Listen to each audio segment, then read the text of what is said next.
Good morning বন্ধুরা, সুপ্রভাত। তো আজ হলো জন্মদিনের পরের দিনের সকালবেলা। তো কাল বার্থডে হয়ে গেছে, সবাই চলে গেছে, এমনকি খাবার দাবারও সব শেষ হয়ে গেছে, কিন্তু বেলুনগুলো যেমন তো তেমনই রয়ে গেছে। কি সুন্দর লাগছে তাই না? তো ফ্রেন্ডস, আমি চলে এসেছি সকাল সকাল রান্নাঘরে সবার জন্য চা বানাতে। তো এখানে আমি দুধে এলাচ আদা সব দিয়ে দিয়েছি। আর ওই যে 5 লিটারের ডাব্বাটা দেখতে পাচ্ছ, ওইটাতে করে এক ডাব্বা দুধ এনেছিলেন আমার বরমশাই গ্রামের বাড়ি থেকে। তো সেখান থেকে কাল 3.5 কেজি দুধের পায়েস হয়েছে তোজবাবুর জন্মদিনে সবার জন্য। আর ওখান থেকেই কিছুটা দুধ দিয়ে দেখো সকালে দুধ চা হয়ে গেছে। তো এটা আমি এবারে আমার দেবরানীকে দিয়ে দেব, ও সবাইকে সার্ভ করে দেবে। আর দেখো এক হাতে চা আর এক হাতে বিস্কুটের ডাব্বা নিয়ে চলে গেল। তারপরেতে দেখো আমরা দুজন মিলে চলে এসেছি ছাদে জামা কাপড় মেলতে। তো সকাল সকাল ঘুম থেকে উঠে আমার মাদার ইন্ডিয়া সব জামা কাপড়গুলো কেচে ফেলেছে। তো আমি বললাম ঠিক আছে, তুমি আবার একটু বসো, রেস্ট নাও, আমরা দুই যা মিলে সব জামা কাপড়গুলো ছাদে মেলে দিয়ে আসি। তো দুজনে মিলে চলে এসেছি। কি সুন্দর লাগছে ছাদটায়, তাই না বন্ধুরা? সারা ছাদ যেন জামা কাপড়ের মেলা মেলা লাগছে। আর এই যে অরেঞ্জ কালার শাড়িটা, এইটা আমি কালকে পরেছিলাম, তোমরা দেখেছো হয়তো অনেকেই।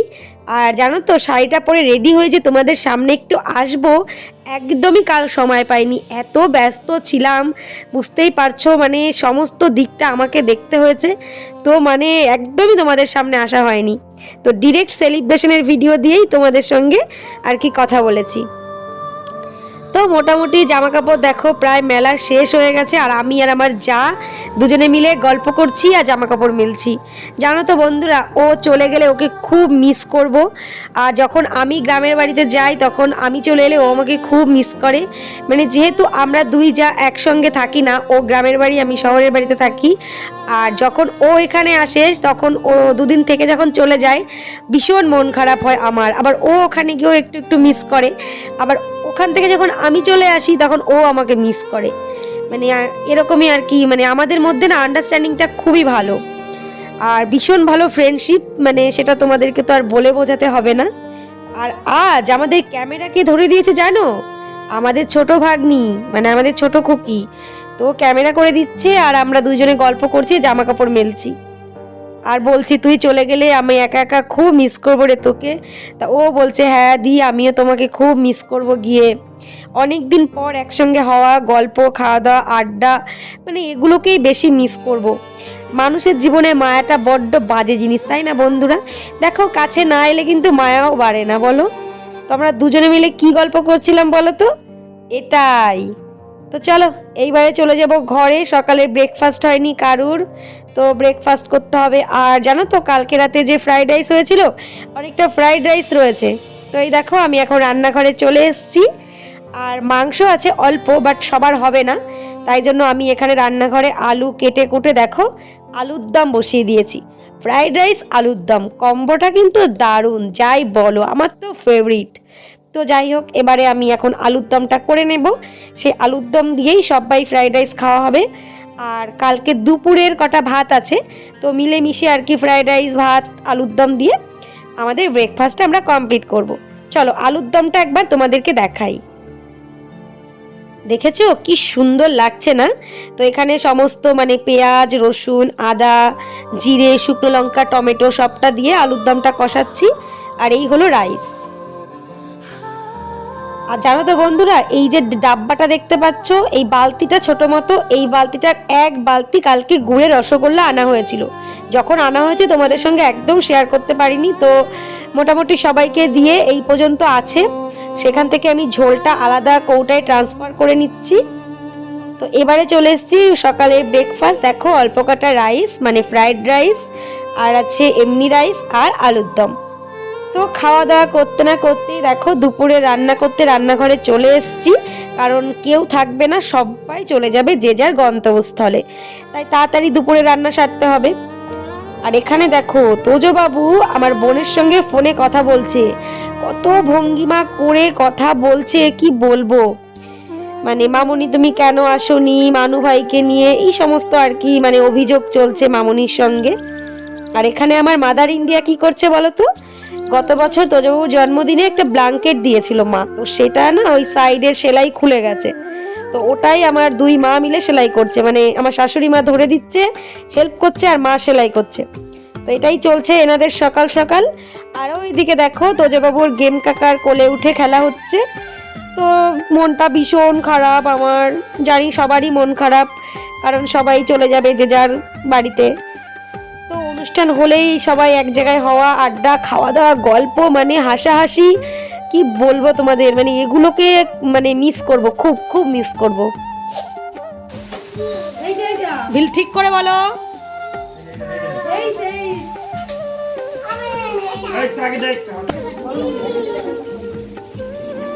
বলো হাই, গুড মর্নিং বন্ধুরা।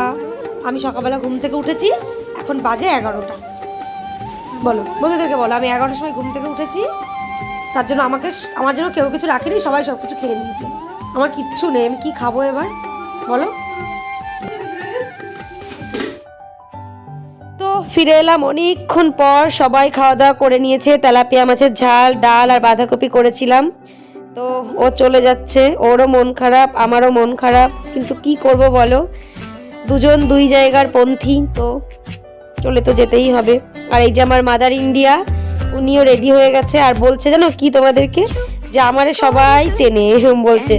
তা বলছে হ্যাঁ তোমাকে তো চিনবেই, তুমি আমার মাদার ইন্ডিয়া বলে কথা। আর এই হলো আমার ছোট্ট খুকি, মানে আমার ছোট ভাগ্নি, ও চলে যাচ্ছে, ভীষণ মন খারাপ আমার, ভালোই লাগছে না, সবাই চলে যাচ্ছে। আর এই হলো মেজো খুকি, দেখো তোমাদেরকে হাই বললো, তোমরাও একটু আমার মেজো খুকিকে হ্যালো বলে দিও। তো সবাই রেডি হয়ে গেছে, এবারে একে একে দেখো বেরোচ্ছে। সবার প্রথম আমার মাদার ইন্ডিয়া বেরোচ্ছেন, তারপরে ছোট খুকি, মেজো খুকি, আমার মাম্মাম, সবাই চলে যাচ্ছে জানো, কেউ থাকলো না। বললাম ছোট খুকিকে তুই আর মেজো খুকি থাক, কেউ থাকলো না। দেখো টাকলুটাও চলে যাচ্ছে, সবাই চলে যাচ্ছে। না এখন টাকলু বলা যাবে না বন্ধুরা, দেখো ওর মাথায় অনেক চুল হয়ে গেছে বাবা, এখন টাকলু বললে আমার অবস্থা খারাপ করে দেবে। আর এই যে আমার মাদার ইন ল, তিনিও রেডি হয়ে গেছেন, চলে যাচ্ছেন, কেউ থাকবে না, তাই এনাদের একটু আমি এগিয়ে দিতে যাচ্ছি গলির মুখে, ওখানে টোটো আসবে। তো দেখো এখানে সবাই দাঁড়িয়ে পড়েছে, আমি বললাম সবাই একটু টাটা করে দে, তাই সবাই একটু টাটা করে দিল তোমাদেরকে। ভালো লাগছে না, সবাই এলে কত ভালো লাগে, আর চলে গেলে পুরো মনটা খারাপ হয়ে যায়। তো বন্ধুরা ওরা টোটোয় উঠে পড়েছে, দেখতেই পাচ্ছ, উঠে টাটা করে দিচ্ছে। আমি বললাম যাও ঠিক আছে, সাবধানে যেও। তারপরে দেখো আমি এখন চলে এসেছি ঘরের হালাতটা একবার দেখবে, দেখো ব্যাকগ্রাউন্ডের হালাত খুবই খারাপ, এখন আমার মাথাটা পুরো ঝিম হয়ে গেছে, কাল ঠিক করে ঘুম হয়নি, খাওয়া দাওয়া হয়নি, এখন এইগুলোকে গোছাবো, গুছিয়ে তারপর আবার তোমাদের সঙ্গে পরে কথা বলছি। গুড আফটারনুন বন্ধুরা, অনেকক্ষণ পর তোমাদের সামনে এলাম, তাও আমি নিজে আসিনি, তোজবাবুকে সামনে নিয়ে এসেছি। তো ওরা চলে গেছে তখন 1:30 মতো বাজে, তারপরে গিয়ে খাওয়া দাওয়া করে একটু ঘুমিয়েছিলাম, মনটা ভালো ছিল না, তাই ক্যামেরা অন করতে ইচ্ছা করছিল না। তো ঘুম থেকে উঠে দেখো এখন বাজে বিকাল 4:30 মতো। তো তোজবাবু বাইরের ঘরে বসে বসে ড্রয়িং করছে, আর বলছে মা দেখিও না, আমি একদমই ভালো ড্রয়িং করতে পারি না। তো এখানেও দেখো কালার করছে সূর্যমুখী ফুলটাকে। তো আমি বললাম না, তোমার ভালোটাও যেমন বন্ধুদেরকে শেয়ার করব, তো তোমার খারাপটাকেও বন্ধুদেরকে শেয়ার করব। তাই দেখো ওকে এখানে কালারটা তোমাদের সঙ্গে শেয়ার করলাম। তারপরে গিয়ে সন্ধ্যা দিয়ে তোজবাবুকে দুধ বিস্কুট খাইয়ে দেখো আমরা স্টাডি করতে বসিয়েছি প্রায় 1.5-2 ঘন্টা পরে। তো বলছে মা আমার মনটা খারাপ, সবাই কেন চলে গেল, সবাই এলো থাকলো, কত মজা হচ্ছিল, কেন চলে গেল, তো এইসব কথা বলছিল, আর একদম স্টাডি করতে চাইছিল না, মানে সবাই ছিল তো মনটা ভালো ছিল, চলে গেছে। তারপর 2-3 দিন স্টাডি হয় না, বললাম না একটু পড়াশোনা করো, তারপরে দেখো একটা দারুণ জিনিস বানাবো তোমাকে দেবো। তো এরকম বলে বাচ্চাদেরকে আর কি যেভাবে পড়াতে হয় বুঝিয়ে বাজিয়ে, তো সেরকমটা বলছিলাম। আর এখানেও ক খ গ ঘ লিখছিল, আর দেখো মুখটা একদম কালো করে আছে, দেখেছো? তো তোজবাবুকে স্টাডি করি, একটু রান্নাঘরে যাব, তোমাদেরকে বললাম না আজকে একটা নতুন জিনিস বানাবো, তো সেটাই আর কি। তো ও তো মোটামুটি মানে লোকজন পেলে আর কিচ্ছু আর লাগে না, পড়াশোনা লাগে না, খাওয়া দাওয়া লাগে না, কিচ্ছু লাগে না, শুধু খেলা করব। তারপর অনেক কষ্টে বাবু ক খটা কমপ্লিট করেছে, তারপর দেখো চলে এসছে রান্নাঘরে, আর আমি এখানে রান্নাঘরে একটা নতুন জিনিস বানাচ্ছি তোমাদেরকে বললাম। আর এরই মধ্যে আমার বড় মশাই চুরমুর নিয়ে এসছে, আর চুরমুরটা যা হয়েছিল বন্ধুরা, যা ছিল না, দেখে তো আমার একদম জিভে জল আসছে ভয়েস দেওয়ার সময়। তো তোজবাবুর আর আমার জন্য এনেছে। তোজবাবুকে বললাম চলো আসো খাওয়া দাওয়া করে নাও। আর এই দেখো এখানে চালের গুঁড়ো রেখেছি, এখানে নারকেল কোড়া, বুঝতেই পারছো কি বানাচ্ছি, পুলি পিঠে। তো আজ সন্ধ্যাবেলায় তোজবাবুর ওর বাবার জন্য পুলি পিঠে বানাচ্ছি। তো চলো তার আগে চুরমুরটা খেয়ে নিই। তো চুরমুরটা খেয়ে দেখো এখানে আমি সব পুলি পিঠেগুলো বানিয়ে নিয়েছি। আমি কিন্তু একদমই পুলি পিঠে বানাতে পারি না, তাই কেউ হাসবে না কিন্তু আগে থেকে বলে দিচ্ছি। এইরকমই তেরা বেঁকা এবড়ো খেবড়ো এরকমই বানাই। তার উপর কি বলো তো, এই চালের গুঁড়োগুলো না মেশিনে আর কি ভাঙানো ছিল, দোকানের কেনা, ওই জন্য আরোই ভালো হচ্ছিল না। এর আগের বছর বানিয়েছিলাম, আমার মা ওগুলো ঢেকি কুটে, মানে ঢেকিতে যে চালের গুঁড়ো করে ওইভাবে করে দিয়েছিল, ওগুলো খুব সুন্দর হয়েছিল। বাট এইগুলো খুব একটা ভালো হয়নি। তাই কিছু পিঠে আমি এখানে ভাপিয়ে নিচ্ছি, আর কিছু পিঠে এখানে দেখো খুব সুন্দর করে মানে লাল লাল করে আর কি ভেজে নিয়েছি। তো পুলি পিঠে তো দুভাবে খাওয়া যায়, ভাজা করেও খাওয়া যায় আবার কাঁচাও খাওয়া যায়, তাই না? আর কিছুটা ভাবছি দুধে ভেজাবো। তো বন্ধুরা বাড়ি থেকে তোমার দাদাভাই যে দুধ এনেছিল, গরুর দুধ, ওই দুধটা জাল দিয়ে ওর ভেতরে কিছু পিঠে দেখো ভিজিয়ে নিচ্ছি, যাকে বলে আর কি দুধ পুলি। তো দুধ পুলি বানিয়ে নিচ্ছি। এটা খেতে তো তোজবাবু খুব ভালোবাসে, আর যে লাল লাল করে ভেজেছি ওইটা খেতে তোমাদের দাদাভাই বেশি ভালোবাসে। তো বন্ধুরা আর কিছুই নেই, এরপরে রাতে ডিনার করে আমরা ঘুমিয়ে পড়েছিলাম। তো চলো আজকের ভিডিওটা এই পর্যন্ত, আর সেরকম কিছুই দেখানোর নেই তোমাদের। আবার দেখা হবে তোমাদের সঙ্গে আগামীকাল অন্য কোনো ব্লগের সঙ্গে। ততক্ষণ তোমরা ভালো থাকবে, সুস্থ থাকবে, অবশ্যই নিজের খেয়াল রাখবে। তো চলো এবার তোমাদের কাছ থেকে টাটা বলে নিই। আর যদি নতুন বন্ধু হয়ে থাকো তাহলে প্লিজ চ্যানেলটা সাবস্ক্রাইব করে দিও। আর পুরনো বন্ধু, তোমাদেরকে আমার মন থেকে অনেক অনেক ভালোবাসা, কারণ তোমরা না থাকলে তো আমি এই পর্যন্ত আসতেই পারতাম না। তো চলো এবার আমি টাটা করে দিই। তো ভিডিওটা ভালো লাগলে একটা লাইক করো, কমেন্ট করো, আর বন্ধুদের সঙ্গে শেয়ার করো। টাটা, বাই বাই, শুভরাত্রি বন্ধুরা।